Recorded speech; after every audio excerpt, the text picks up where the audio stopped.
बहुत ही बड़ी और बुरी ब्रेकिंग न्यूज है। पाकिस्तान ने सेकंड टेस्ट मैच और थर्ड टेस्ट मैच के लिए स्क्वाड अनाउंस कर दिया। इस स्क्वाड के अंदर 5 बड़ी तब्दीलियां, लेकिन इस स्क्वाड के अंदर ना बाबर आजम, ना शाहीन शाह अफरीदी और ना नसीम शाह।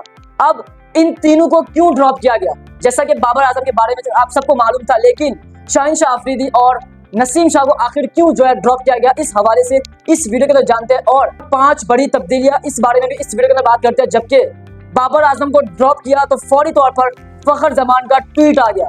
फखर जमान बाबर के हक में बोल पड़े। फखर जमान ने आखिर क्या बोला वो भी इस वीडियो के अंदर जानते हैं, लेकिन उससे पहले आप मेरी वीडियो को लाइक, चैनल को सब्सक्राइब लाजमी करें। दोस्तों, जैसा कि आप सब जानते हैं कि पाकिस्तान पहला टेस्ट मैच बहुत बुरी तरह से हारा और इसके अंदर बाबर आजम लगातार फेल होते गए। लगातार उन्होंने 18 इनिंग के अंदर कोई इतना खास स्कोर नहीं किया और इन पर लोग काफी क्रिटिसाइज कर रहे थे, लेकिन जो बाबर के फैंस है वो नहीं कर रहे थे।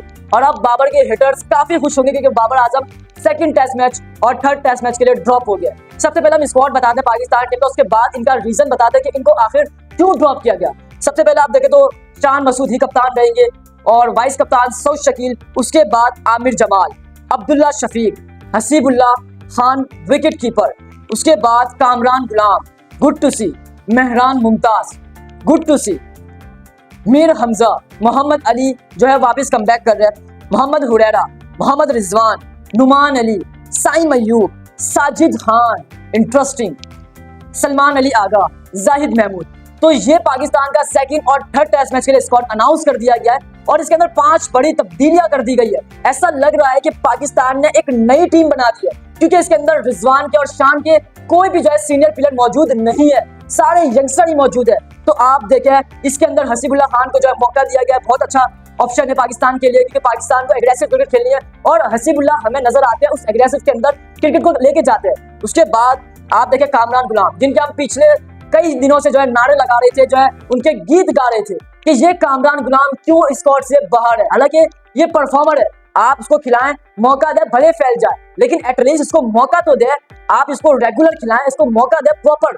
लेकिन आप क्या करते हैं कि जब वो फैल जाएगा तब आप उसको मौका देंगे। तो अब फाइनली कामरान गुलाम को भी मौका दे दिया। लेकिन इसके अंदर एक इंटरेस्टिंग चीज ये है कि मेहरान मुमताज कानो कान किसी की खबर नहीं थी कि वो पाकिस्तान के स्क्वाड में शामिल होंगे सेकंड टेस्ट और थर्ड टेस्ट मैच के लिए। मेहरान मुमताज को भी शामिल कर लिया गया है और साजिद खान का भी वहमो गुमान में नहीं था कि वो भी सेकंड और थर्ड टेस्ट मैच के अंदर इंग्लैंड के खिलाफ स्क्वाड का हिस्सा होंगे। तो साजिद खान भी एक अच्छा ऑप्शन है। और 5वीं चेंज है वो मोहम्मद अली की है, जो इंग्लैंड के खिलाफ पहले टेस्ट मैच के अंदर नहीं थी। सो ये पाकिस्तान का स्क्वाड है और ये पाकिस्तान की चेंजिंग है और अच्छी बात है कि पाकिस्तान ने यंगस्टर को मौका दिया। अब जो एक और इंटरेस्टिंग चीज है वो ये है कि पाकिस्तान 4 स्पिनर के साथ जा रहा है। जैसा कि इंडिया ने स्क्वाड अनाउंस किया न्यूजीलैंड के खिलाफ, उसके अंदर भी 4 स्पिनर के साथ जा रहा है। तो बिल आखिर पाकिस्तान को थोड़ी समझ आ गई, थोड़ी सिलेक्टर को समझ आ गई। जो भी बैठा है बड़े अंदर अजीब किस्म के नाम है सिलेक्टर के अंदर, उस पर बाद में बात करते हैं। लेकिन पाकिस्तान 4 स्पिनर के साथ जा रहा है और 2 प्लेइंग 11 के हिस्सा होंगे, ये तो बात कंफर्म है। अब बात करते हैं बाबर आजम को क्यों ड्रॉप किया गया। बाबर आजम को ड्रॉप इसलिए किया गया क्योंकि इसकी जो परफॉर्मेंस है वो ठीक नहीं है। चले ठीक है, बाबर आजम को ड्रॉप किया गया, लेकिन अगर बाबर आजम खुद रेस्ट ले लेते तो बेहतर होता। अब अंदर क्या खिचड़ी पकी है, क्या बाबर ने रेस्ट लिया या फिर बाबर के खिलाफ बातें बनाई जा रही है कि बाबर को ड्रॉप कर दिया गया है, ये तो अंदर की खबर है। लेकिन आप एक चीज पर गौर करें कि बाबर को कप्तानी से हटाया, उसके बाद टीम से ड्रॉप किया और सिलेक्टर के अंदर चेंज हुआ उसके बाद बाबर को ड्रॉप किया। तो कहीं ना कहीं ऐसा लगता है कि जो सिलेक्टर के अंदर बैठे हुए हैं कोई ना कोई बाबर के खिलाफ है।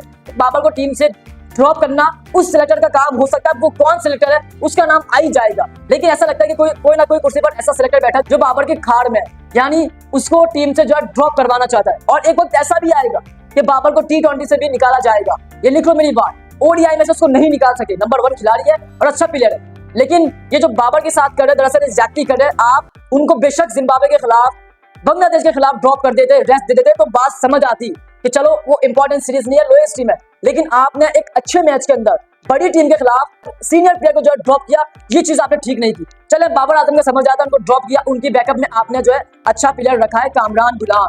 शाहीन शाह अफरीदी, नसीम को ड्रॉप किया, उनकी परफॉर्मेंस ठीक नहीं है, उनकी फिटनेस ठीक नहीं है, लेकिन उनके बैकअप में आप कौन से बॉलर को लाए? वही मोहम्मद अली जो हम कह रहे थे कि इसको ड्रॉप करो, अभी इसका पेस नहीं है, इसको डोमेस्टिक खिलाओ। आमिर जमाल भी उस फॉर्म में नहीं है। आप सिवाय मीर हमजा के पाकिस्तान के अंदर पेसर से बात करें तो कोई अच्छा पेसर नहीं है। उसके बाद आप देखें कि नसीम शाह और शाहीन को क्यों ड्रॉप किया। देखिए शाहीन शाह आफरीदी की जो फिटनेस है वो कुछ ठीक नहीं है। आप देखें चैंपियंस कप के अंदर वो फिट नहीं थे, उसके बाद पाकिस्तान और इंडिया का पहला टेस्ट मैच था, उसके अंदर प्रैक्टिस जो थी उसके अंदर भी वो इंजर्ड हो गए थे, मतलब प्रॉपर फिट नहीं थे। और जब कोई बॉलर प्रॉपर फिट नहीं होता तो उसकी पेस, उसकी लेंथ और उसकी जो लेंथ होती है, जो उसकी स्विंग होती है, वो ठीक जगह पर ठीक वक्त पर नहीं होती। तो यही वजह है कि जो शाहीन की फिटनेस ठीक नहीं है, शाहीन का पेस कम है, शाहीन की लेंथ और लेंथ सही नहीं है, शाहीन की स्विंग नहीं हो रही, वो इसी वजह से, क्योंकि सारा उसका मुद्दा आ रहा है फिटनेस पर, उसकी फिटनेस ठीक नहीं है। और नसीम शाह का भी कुछ यही सीन है कि उसकी फिटनेस ठीक नहीं है, उसकी फिटनेस भी जो है उस तरह की नहीं है, क्योंकि उसका पेस नहीं है, उसकी आप देखें रफ्तार नहीं है और उसकी भी स्विंग नहीं हो रही। तो मेरे ख्याल से उनकी जो है फिटनेस की उनको जरूरत है और इसी वजह से जो उनको ड्रॉप किया गया और उनकी परफॉर्मेंस भी जो है ठीक नहीं है, इस वजह से भी उनको जो है ड्रॉप किया गया। अब असल बात करते हैं कि बाबर को ड्रॉप किया और फखर जमान का ट्वीट आ गया। फखर जमान बाबर के हक में बोल पड़े, बाबर को सपोर्ट करने लगे और ये चीज अच्छी है। आप देखें फखर जमान का ट्वीट ये है कि बाबर आजम को ड्रॉप करना पाकिस्तान के लिए एक अच्छी चीज नहीं है, एक बदकिस्मती है पाकिस्तान के अंदर एक सीनियर प्लेयर को जो ड्रॉप किया गया, ये फखर का कहना है। उसके बाद उन्होंने ये कहा कि आप देखें इंडिया के अंदर विराट कोहली जो इस वक्त उनके टॉप बल्लेबाज है, विराट कोहली वो भी जब फॉर्म के अंदर नहीं था 2020 से लेकर 2023 के दरमियान, तो वो बेंच पर नहीं बैठा, उसको बेंच पर नहीं बिठाया गया। और उन्होंने ये भी बताया कि उनकी एवरेज भी कुछ ठीक नहीं थी, 19.33, 28.21 और 26.50 की उनकी एवरेज थी 2020 और 2023 के दरमियान, यानी उनकी एवरेज कुछ ठीक नहीं थी विराट कोहली की। उसके बावजूद उनको बेंच पर नहीं बिठाया गया, यानी उनको ड्रॉप नहीं किया गया।